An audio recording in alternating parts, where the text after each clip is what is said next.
Ótimo dia, povo de Deus. Nosso devocional Pedras Preciosas do Grego, autor Rick Renner. Hoje, 17 de março. Título: Corra riscos, dedique-se a alguém.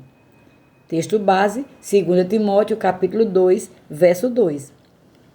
E o que de minha parte ouvistes através de muitas testemunhas, isso mesmo, transmite a homens fiéis e também idôneos para instruir a outros. Você consegue pensar em um cristão em que foi tão ferido por alguém que foi tentado a pensar: chega, nunca mais vou dar meu coração a ninguém assim outra vez. É muito doloroso. Não vou passar por isso pela segunda vez. Já passei por todo o abuso que posso suportar e nunca mais vou colocar o pescoço na guilhotina outra vez.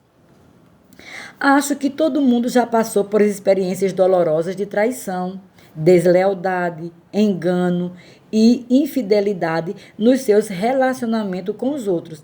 Às vezes, as pessoas são de um jeito na sua frente, mas mostram um lado totalmente diferente quando não estão na sua presença. Talvez tenha sido um amigo chegado que você achou que seria fiel a você para sempre, mas depois essa pessoa o abandonou, o apunhalou pelas costas na saída. Ou talvez você tenha tido um amigo em quem confiava, mas ele violou sua confiança contando para outras pessoas todas as coisas confidenciais que você compartilhou com ele. Não há dúvida quanto a isso. Dói quando você descobre que certas pessoas na sua vida foram infiéis, principalmente se eram pessoas que você acreditava sinceramente que seriam leais até o fim. Essa mágoa deve ser exatamente o que Timóteo sentiu quando estava servindo como pastor sênior da igreja de Éfeso. Depois de investir a vida no seu grupo de líderes por 3 anos, gastando tempo com eles, amando-os, cuidando deles, ensinando-os, perdoando-os e literalmente derramando todo o seu coração e sua alma neles, como os pastores devem fazer. Timóteo esperava, com razão, um retorno do seu investimento. Em outras palavras, ele esperava que aqueles líderes ficassem ao seu lado para sempre. O retorno que Timóteo esperava de seus líderes era um comprometimento e fidelidade. Aqueles mesmos homens negaram a ele sua lealdade depois de tudo que Timóteo havia feito por eles. Era uma violação flagrante ao relacionamento, mas foi exatamente isso que eles fizeram. A maioria daqueles líderes saíram da igreja e o abandonou.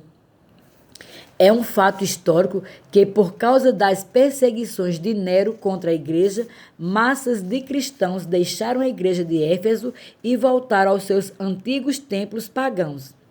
As chamas da perseguição haviam revelado o nível genuíno do comprometimento dessas pessoas com Jesus. Quando elas perceberam que poderiam morrer pela sua fé, elas reavaliaram seu comprometimento e abandonaram o Senhor, a igreja e seu pastor a fim de salvarem suas vidas. Muitos daqueles que deixaram a igreja de Éfeso eram os líderes que Timóteo havia treinado e a quem havia dedicado sua vida. Timóteo pensou que poderia contar com esses líderes para servirem ao seu lado, tanto nos bons tempos quanto nos maus. Mas agora os maus tempos haviam chegado e aqueles sobre os quais ele havia depositado sua confiança foram embora e o abandonaram. O resultado foi que Timóteo teve um grave déficit de líderes e estava enfrentando a tarefa de escolher novos. Assim, Paulo lhe diz: e o que de minha parte ouvistes, através de muitas testemunhas, isso mesmo transmite a homens fiéis. Essas são instruções bastante duras para Paulo dar ao jovem discípulo. Timóteo já havia se ferido uma vez após colocar a vida nas mãos de um grupo de pessoas.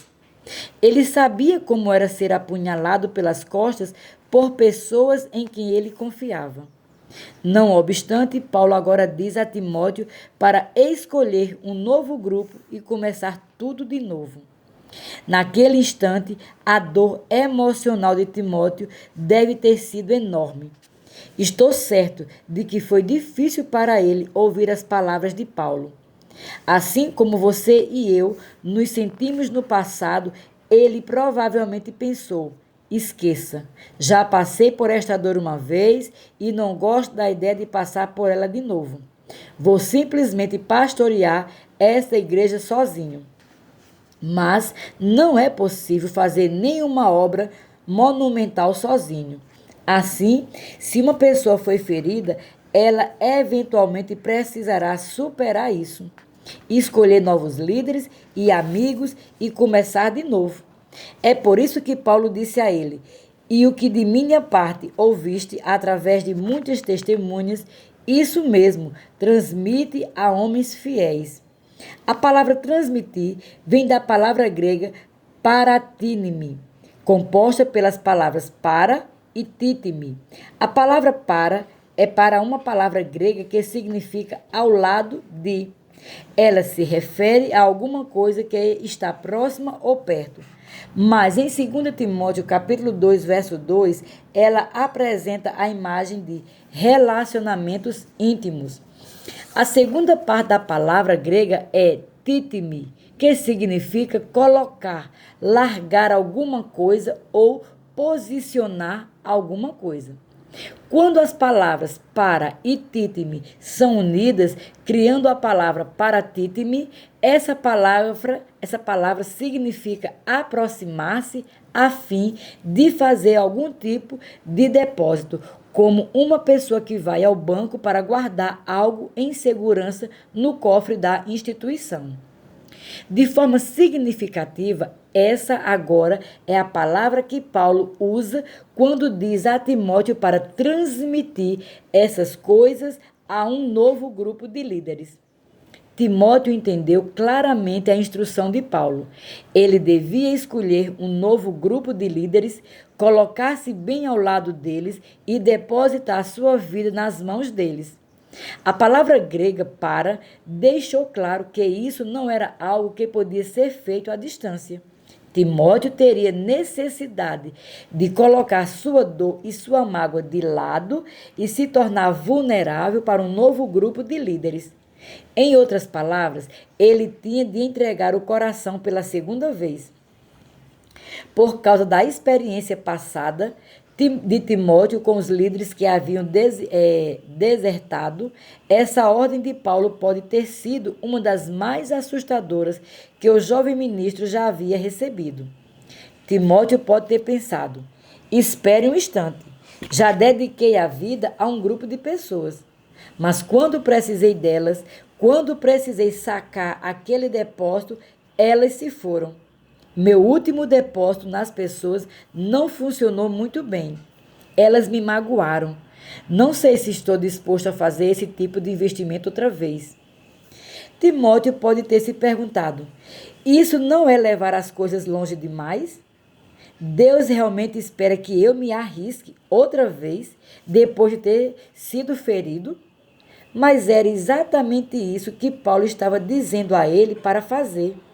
E é isso que você precisa fazer também. Abra seu coração, se arrisque novamente e tente de novo. O uso da palavra paratítime significa que Paulo queria que Timóteo entendesse esta mensagem. Você precisa escolher novas pessoas que provarão ser fiéis. Coloque-se ao lado dessas pessoas, fique tão perto delas quanto possível para poder depositar tudo que você é e tudo que você sabe delas. O futuro de Timóteo dependia do quanto ele era capaz de se relacionar e trabalhar com outras pessoas. Isso também é verdade com relação ao seu futuro. Em vez de permitir que a dor das experiências passadas paralise você hoje, você deve fazer o que Paulo ordenou que Timóteo fizesse: deixar o passado para trás, decidir parar de focar em como os outros falharam com você e começar a procurar um novo grupo de pessoas ou amigos para poder começar de novo. Se não fizer isso, o diabo terá vitória sobre você, paralisando e imobilizando sua vida, efetivamente impedindo que você e seus dons se realizem plenamente. Não dê ao diabo o prazer dessa vitória. É hora de tomar posse do poder de Deus e de sair do seu esconderijo. Pode ser verdade que uma pessoa ou um grupo de pessoas tenham magoado você no passado. Mas há amigos lá fora que estão simplesmente esperando por você. Aqueles que serão fiéis e firmes o tempo todo até o fim. Peça ao Espírito Santo para abrir seus olhos e para dirigi-lo a eles. Uma vez que você se conecte com essas pessoas, você ficará grato por não ter escondido dos relacionamentos pelo resto da sua vida e por ter dado o passo ousado de começar tudo de novo. Minha oração para hoje. Senhor, ajuda-me a vencer as dores e as decepções que experimentei por causa de pessoas que provaram ser infiéis. Quando sou tentado a julgar aqueles que me fizeram mal, ajuda-me a lembrar daqueles a quem eu mesmo fiz mal no passado. Assim, como nunca pretendi magoar ninguém, ajuda-me a entender que meus ofensores provavelmente não pretendiam me magoar também. Como fui perdoado, então estou pedindo agora que me ajudes a perdoar. E não apenas a perdoar, mas a me arriscar novamente e começar a reconstruir minha vida com outras pessoas do corpo de Cristo. Assim eu oro em nome de Jesus. Minha confissão para hoje. Confesso que não tenho rancor ou amargura contra ninguém que me fez mal no passado. Assim como fui perdoado, perdoo livremente. Assim como os outros me deram uma segunda chance, dou às pessoas o benefício da dúvida e permito que elas provem quem são, ainda que tenham feito alguma coisa para me magoar. O diabo não pode me paralisar com medo de ser ferido outra vez, porque recuso-me a permitir que esse tipo de medo opere dentro de mim. Tenho muito a fazer para permitir que o diabo me imobilize com alguma coisa que me aconteceu no passado. Então confesso nesse instante que estou livre de toda mágoa do passado e que estou avançando para possuir tudo o que Deus tem para mim. Declaro isso pela fé, em nome de Jesus. Para refletir. 1. Alguém o decepcionou tanto que você sentiu que nunca mais queria se abrir e correu o risco de se magoar novamente? 2. Você já foi a fonte desse tipo de dor para outra pessoa? Se a resposta é sim, você alguma vez foi até essa pessoa para se arrepender por ter sido a fonte da dor dela? 3. O que você pode fazer de modo diferente nos seus relacionamentos hoje para garantir que isso nunca aconteça outra vez? Você precisa decidir parar de focar em como os outros falharam com você e começar a procurar um novo grupo de pessoas ou amigos para poder começar de novo. Se não fizer isso, o diabo terá vitória sobre você, paralisando e imobilizando sua vida, efetivamente impedindo que você e seus dons se realizem plenamente. Sejam abençoados na prática da palavra.